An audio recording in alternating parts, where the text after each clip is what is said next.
Noong nakaraang buhay ko, nagpadala ako sa tinatawag nilang katarungan.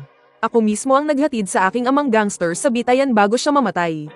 Wala siyang kahit anong sama ng loob, puno ng paghanga at pag-asa ang mga mata niya para sa akin. Nang bumagsak na ang aking ama sa lugar ng bitayan, doon lang ako natauhan. Ang sinasabi nilang katarungan ay isa lang palang pyesa na pinaglalaroan ng mga makapangyarihang tao. Nilunod ako ng walang katapusang pagsisisi at paninisi sa sarili, na parang hindi ako makahinga. Pagmulat kong muli, nabuhay ako sa eksaktong sandali bago sumabak ang aking ama sa isang bakbakan. Yancy. Gising ka na pala, bumalik ka na agad sa eskwelahan, magulo rito. Pag nagsimula na ang gulo, baka matalsikan ka pa ng dugo. Binitiwan ni Itay ang magaspang na paalalang iyon, pero sa tono niya'y ramdam ang nakatagong pag-aalala. Paglingon niya, galit na sumigaw siya sa mga matitipunong lalaki sa loob ng kwarto. Anong binabagalan niyo dyan? Nasaan ang kutsilyo ni Yeji? Yung kapapatasalang si Luye, na may palayaw na Yeji. Siya ang pinakatapat at kanang kamay na tauhan ni Itay noong nakaraang buhay ko.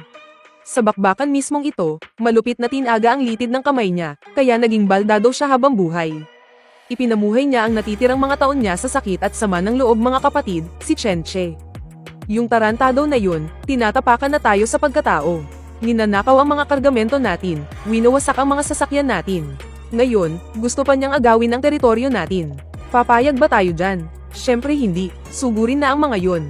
Nayanig ang buong bahay sa sigaw ng mga tauhan, puno ng galit at determinasyon. Tinitigan ni Itay ang nangyayari, at agad na nawala ang bakas ng pag-aalinlangan sa kanyang mga mata. Napalitan ito ng bagsik at katatagan na nakatatak na sa kanyang pagkatao. Dahil binigyan ako ng langit ng pangalawang pagkakataon, hindi ko hahayaang maulit ang trahedya ng nakaraan.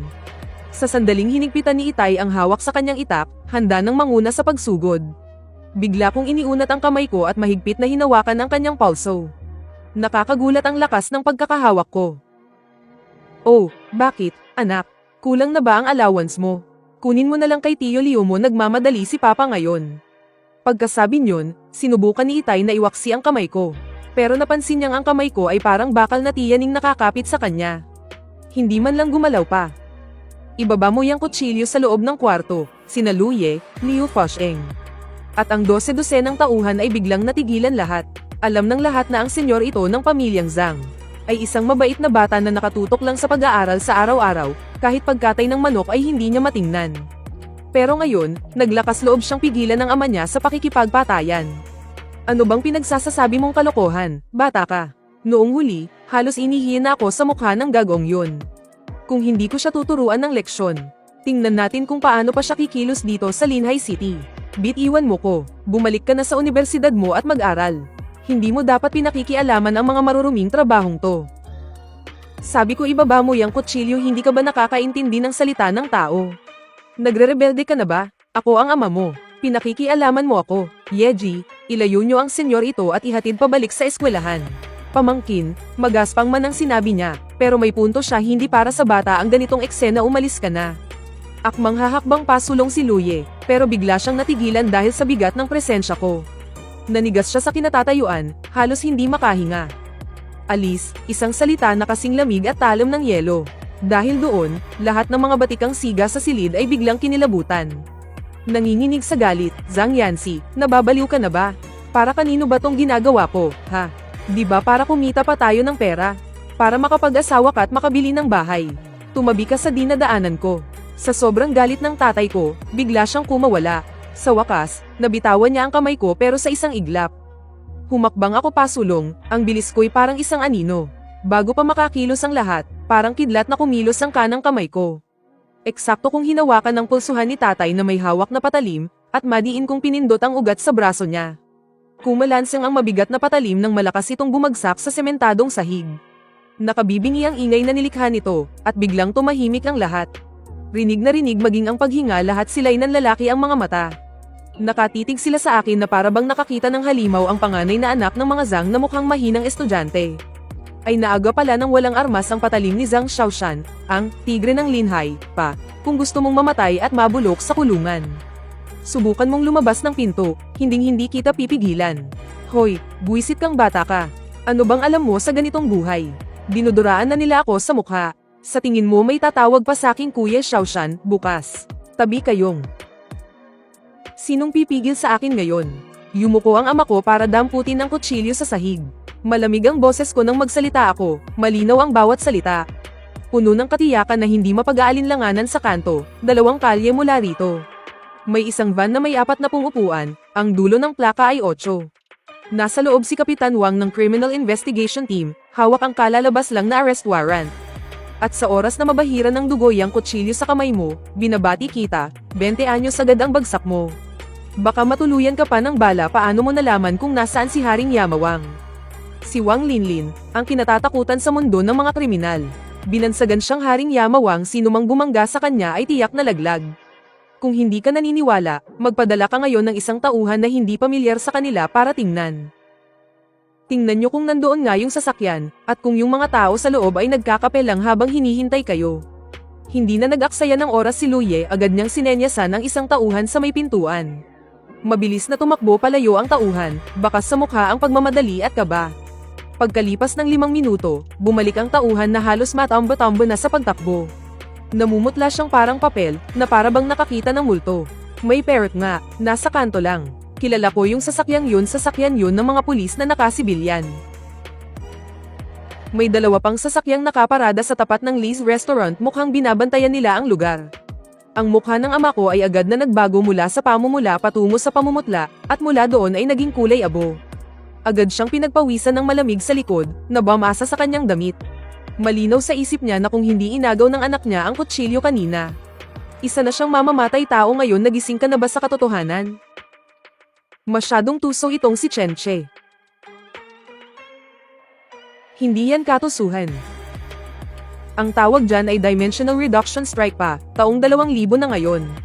Kalahating taon na ang nakalipas sa bagong milenyo, laos na yang mga pamamaraan mo. Ang labanan ngayon ay hindi na sa pamamagitan ng bugbugan at patayan, nasa pakikisama at diskarte na yan. Nasa pag-ikot na ng pera, at paggamit sa batas. Bakit naglakas loob si Chenche na agawin ang teritoryo mo? Kasi nagsusuot siya ng suit. Habang ikaw, nakasando dahil ginagamit niya ang utak niya.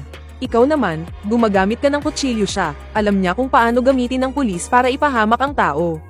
Samantalang ikaw, ang alam mo lang ay kung paano ipasok ang sarili mo sa kulungan. O, anong plano mo ngayon? Hayagan na tayong sinusugod. Hahayaan mo na lang ba akong magtago na parang duwag? Hindi ko maisip mura to, paanak mo ako. May umaapi sa'yo, mas gugustuhin ko pa siyang patayin kaysa sa'yo. Pero kailangan nating baguhin ang diskarte. 3 araw, bigyan mo ako ng 3 araw. Pa, ipaubaya mo sa akin ang mga tauhan mo, ibigay mo sa akin ang selyo ng kumpanya. At ipatapon mo sa mga tauhan natin ang mga kutsilyo nila, hindi ako hahawak niyan. Hindi rin ako gagamit ng baril sa loob ng 3 araw, paluluhurin ko si Chense sa mismong pintuan natin. Isusuka niya pabalik ang teritoryong inagaw niya, at kusa siyang maghahatid ng pera sa atin. Kapag hindi ko nagawa, habang buhay na akong hindi makikialam sa mga bagay-bagay mo. Gusto mong makulong, ako mismo ang magdadala ng pagkain mo. Pamangkin, baka naman nasobrahan ka sa pag-aaral at naging tanga ka na. Hindi basta-basta si Chenche. Baka mapunit yang kaya abangan mo manahimik ka. Pagbibigyan kita ng isa, ng pagkakataon total, kung hindi dahil sa iyo ngayon, malamang nakakulong na ako. Utang ko sa iyo ang buhay na to at ang kumpanyang to, para naman talaga sa iyo. Kaya gawin mo na kung anong gusto mong gawin dyan, anak. Wala tayong ibang hawak ngayon kundi itong mga barumbadong to, paano mo siya balak tirahin? Nang marinig ko yun, dahan-dahan akong napangiti. Sa sandaling yun, sa likod ng kanyang maamong mukha, lumitaw ang isang bagsik na tagos hanggang buto. Para siyang isang makamandag na ahas na kakatapos lang ilabas ang dila isang disenteng kontrabida. Pero sobrang nakakaakit, simple lang yan, pa. Bumili ka ng suit yung pinakamahal. Kinabukasan, sa Linhai City World Trade Center. Hirap na hirap ang tatay ko sa kurbata sa leeg niya, at namumula na ang kanyang mukha. Hindi siya komportable at puno ng pagkainis. Sinasakal ako nito, hindi ako makahinga. At napakasikip ng suit na to. Hindi ko maangat ang braso ko, anak, pwede bang huwag na nating isuot to? Para akong bugaw sa suot ko. Tapos mahigit 8,000 pa ito. Pang ilang inuman na yan ng mga tauhan ko. Armani yan. Kapag suot mo yan, hindi ka na yung gangster na nangongolekta ng protection money sa Old District. Kundi ang sikat na negosyante ng Linhai City, si Chairman Zhang Xiaoshan. Pagkatapos, nagpalit na rin ako ng damit, isang dark gray na custom-made suit. Tamang-tama ang pagkakatahi, na nagpalitaw sa matikas at makisig kong pangangatawan. Nawala ang dati kong itsurang mahina, at napalitan ng mas kalmado pero matapang na anyo. Mistulang isang batang elite na kasisimula pa lang sa mundo ng pagnenegosyo. Tara na, pa. Tandaan mo, pagdating natin sa kumpanya, diretso ang likod, huwag masyadong magsalita kung gusto mo talagang magmura, sa isip mo na lang. Oo na, oo na. Ang sermon mo naman, sino ba talaga ang tatay sa ating dalawa, ikaw o ako?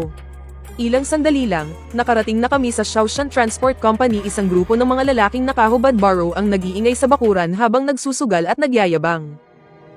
Nandyan na si boss. Lumingon ang lahat, bigla silang natahimik, nanlalaki ang mga mata sa gulat.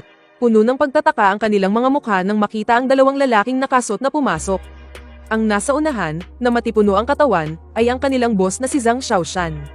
Ang binatilyong kasunod niya ay may malamig at seryosong aura. Iyon pala ang anak ng boss nila na mukhang mahinang estudyante, si Zhang Yan. Si hala, anong nangyari kay boss? Ba't ang formal ng suot niya? Si Junior yan, di ba? Ang datingin niya, parang yung mga bigatin sa mga pelikulang Hong Kong, ha? Binaliwala ko ang mga nagtatakang tingin sa paligid.